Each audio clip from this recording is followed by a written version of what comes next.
Hello my lovely students, welcome to Ganit Vigyan. मैं हूं आपकी ट्यूटर शालिनी। आज की वीडियो में प्रैक्टिस करने वाले हैं एक्सरसाइज 6B के क्वेश्चन नंबर 1 to 3। तो चलिए शुरू करते हैं।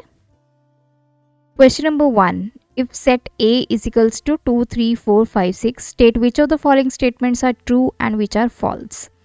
अब जब भी हम एक सेट लिखते हैं उसके जो एलिमेंट्स हैं वो हमेशा कर्ली ब्रैकेट्स के अंदर लिखे जाते हैं और जो एलिमेंट्स हम लिखते हैं उनके बीच में आता है कॉमा। जैसे यहाँ पे आप देख सकते हैं इन एलिमेंट्स को लिखा गया है। अब एक सिंबल है यहाँ पे, इट मीन्स बिलोंग्स टू।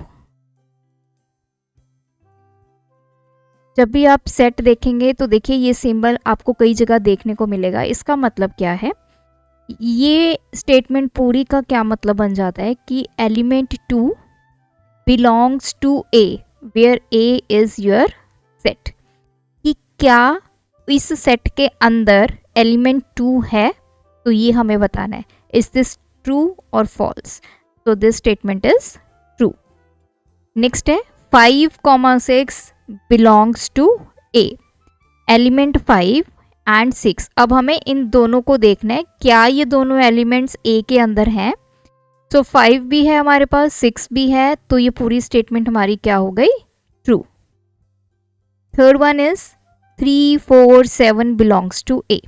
तो एक एक करके एलिमेंट चेक करेंगे। 3 तो 3 इस सेट में है, 4 भी है, लेकिन 7 जो है इस सेट में प्रेजेंट नहीं है, जिस वजह से ये पूरी स्टेटमेंट क्या हो जाएगी, फॉल्स हो जाएगी। फोर्थ पार्ट है 2,8 बिलोंग्स टू ए, एलिमेंट 2 और 8। 2 तो इस सेट में है लेकिन 8 प्रेजेंट नहीं है, so this statement is false.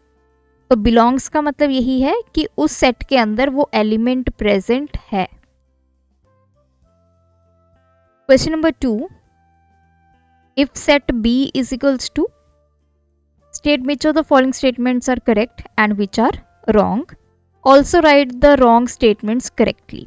तो हमें बताना है कौन कौन सी स्टेटमेंट सही है, कौन सी गलत है। जो गलत है उनको सही तरह लिखना है। सबसे पहले है 5 बिलोंग्स टू B। तो कहते हैं कि जो एलिमेंट 5 है वो B के अंदर है। तो देखिए B के अंदर 4 6 8 10 12 और 14 है, लेकिन 5 नहीं है। तो दिस स्टेटमेंट इज फॉल्स। अब जो फॉल्स स्टेटमेंट है उनको भी हमने सही करके लिखना है, या आप इसको रॉन्ग भी लिख सकते हैं।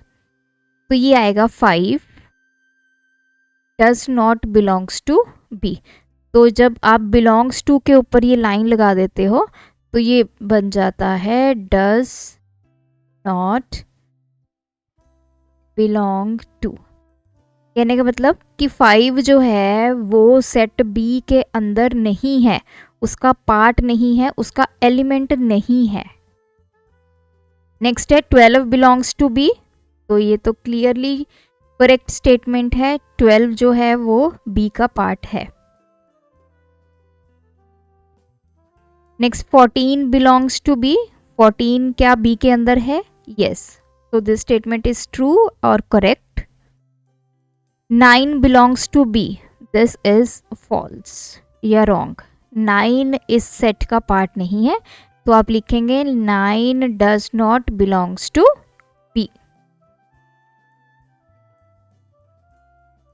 Fifth part is B is the set of even numbers between 2 and 16। तो कहते हैं कि B क्या है, B हमारा ये सेट है, इसके बारे में बताया गया कि ये इवन नंबर्स का सेट है। तो पहले देखिए क्या सभी नंबर्स इवन है, यस। अब इसने बोला कि ये जो सभी नंबर्स हैं वो 2 और 16 के बीच में है, बिटवीन 2 and 16। तो आप चेक कीजिए कि क्या ये सभी नंबर 2 and 16 के बीच में है, यस। तो ये स्टेटमेंट क्या है हमारी, correct. Sixth part is 4 6 10 are the elements of set B। तो कहते हैं कि ये सारे जो हैं क्या सेट B के एलिमेंट्स हैं। तो हमें देखना है 4 6 and 10, यस। तो this statement is also correct. तो जो जो स्टेटमेंट्स करेक्ट हैं वो हमने लिख दी हैं। ये एलिमेंट्स भी आप इसको बोल सकते हो, मेंबर्स भी बोल सकते हो, तो ये सही है। क्वेश्चन नंबर 3 अगेन हमारे पास है ट्रू और false. Sets 4962 and 6249 are not the same. कहते कि ये दोनों सेट सेम नहीं है। देखिए जब भी हम एक सेट को लिखते हैं तो मैंने आपको बताया कि सेट के जो एलिमेंट्स हैं वो कॉमा से सेपरेट होते हैं और करली ब्रेसेस के अंदर लिखे जाते हैं। एक चीज़ आती है order of set. Order of set का मतलब क्या है कि जैसे मेरे पास एक सेट है 1 2 3 का, अब इसको चाहे मैं 1 2 3 लिख दूँ, इसको 3 2 1 लिख दूँ या 2 1 3 लिख दूँ, तो ये सेट सारे क्या है, सेम ही है। मैंने एलिमेंट्स को घुमा फिरा कर इधर उधर तो लिख दिया, लेकिन एक्चुअल में ये सेट सेम है, एलिमेंट सेम है।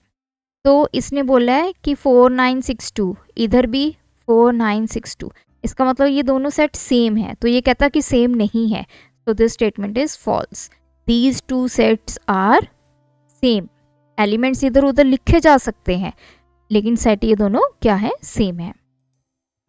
नेक्स्ट है सेट 0 1 3 9 4। बस आपने एलिमेंट चेक कर लेने हैं।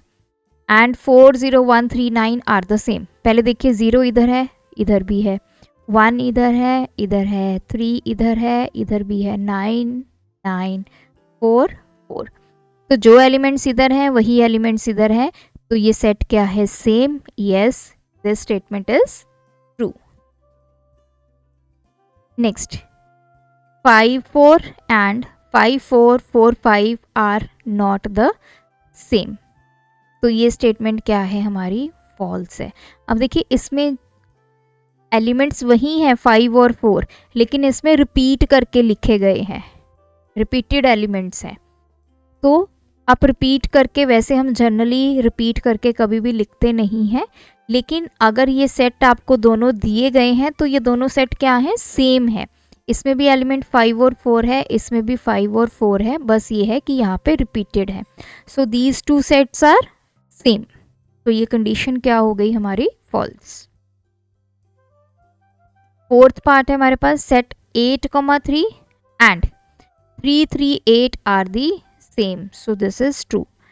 8 और 3 एलिमेंट तो वही है 8 और 3, लेकिन 3 यहाँ पे क्या किया गया है, इन्होंने रिपीट किया है। सो रिपीट का कोई इशू नहीं है, एलिमेंट्स आपके वही सेम होने चाहिए दोनों सेट में, तभी वो आपके जो सेट होते हैं वो सेम होते हैं। तो ये दोनों क्या है, सेम है, तो स्टेटमेंट ट्रू है। नेक्स्ट है हमारे पास collection of vowels used in word Allahabad forms a set. तो यस, अगर मैं इसमें से वोवल्स निकाल लूँ ए, तो ए यूज हो गया, ए बस। तो ये क्या बन गया, आपका एक सेट बन गया। तो वोवल्स जो हैं वो आपके वेल डिफाइंड सेट में आते हैं। तो हमें पता है कि ए ई आई ओ यू अगर होगा तो उनको हम सेट में डाल देंगे। तो this statement is true. If P is the set of letters in the word रूप, then P equals to।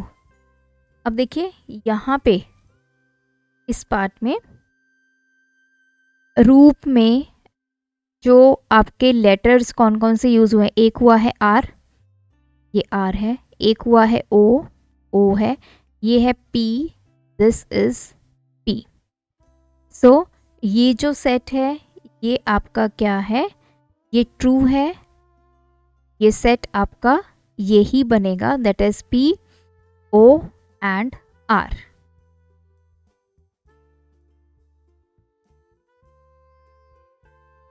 Next one is if M is the set of letters used in Mumbai then। तो कहते हैं कि M किस चीज़ का set है, जो letters यहाँ पे यूज हुए हैं मुंबई में। तो चलिए M को देख लेते हैं।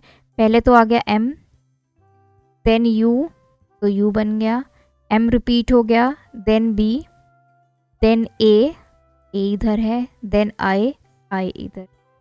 तो this statement is also true. तो ये थे हमारे फर्स्ट 3 क्वेश्चंस। आप भी इनकी प्रैक्टिस कीजिए। कोई डाउट है कमेंट ड्रॉप करें। Thanks for watching. बढ़ाना है ज्ञान, फॉलो गणित विज्ञान।